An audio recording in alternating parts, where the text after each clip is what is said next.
Burası 1.55 santim, 1 metre 55 santim. Ben burada 3. kuşağım, 10 yaşında başladım. 50 yıldır buradayım. Bir fiil babamızdan, dedemizden bu mesleği sürdürüyoruz. Tenikecilik bize dedemizden, babamızdan 3. nesil olarak geçmektedir. Şimdi tenikecilik derken çöpe atılan, kullanılmış eski tenikeler olarak algılanmasın. Bu tenike bizim çalışmış olduğumuz malzemenin türüdür. Bu malzemeden daha önceden teknolojinin olmadığı zamanda bütün ürün ve mamuller tenikeden, galvanize sacdan yapılırdı. Zamana yenik düşmemizle beraber kromun, teknolojinin gelişmesiyle bizim sanatımız, mesleğimiz öldü. Daha önceden 8-10 tane çırakla çalışılan meslekte şimdi maalesef çalışacak insan bulamıyoruz.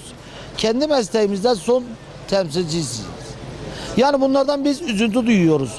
Niye üzüntü duyuyoruz? Şimdiki gençlerin hiçbiri emekle çalışıp helali haramı bilmiyor. Sadece para kazanayım, telefon belimde, McDonald's'ta kahvemi içeyim, lak lak edeyim gezeyim diyor. Sanata, mesleğe değer, önem veren kalmadı.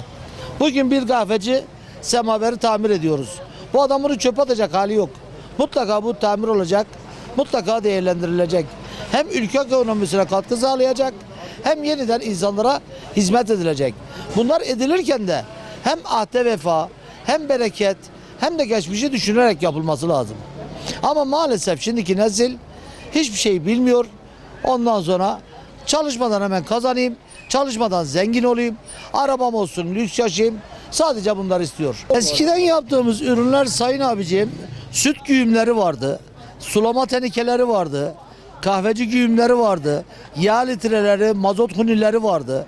Maalesef şimdi bunların hep plastiğe çıktı. Şimdi şu anda yani biz üste para versek çırak gelip bizimle çalışmaz. Çünkü ben sığmıyorum ki ne çırak çalışsın. Artı bu şekilde zor şartlarda zaten çalışmak istemiyor.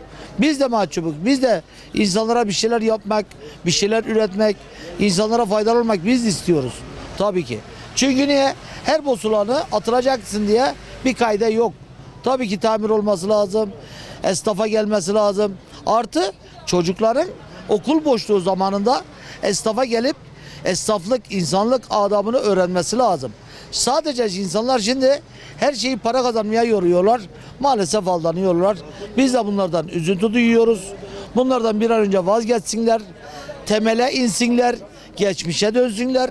Bundan dolayı da müzdaribik. Sizlere de bu haberleri yaptığınız için teşekkür ediyorum. El emeği, göz nuruyla kazanılan lezzetin tadına doyum olmaz. Çünkü niye? Cenab-ı Allah ona bereketini verir. O bereket olduğu zaman hem huzurlu olursun, hem mutlu olursun. Hem Allah katında hem insanlar katında.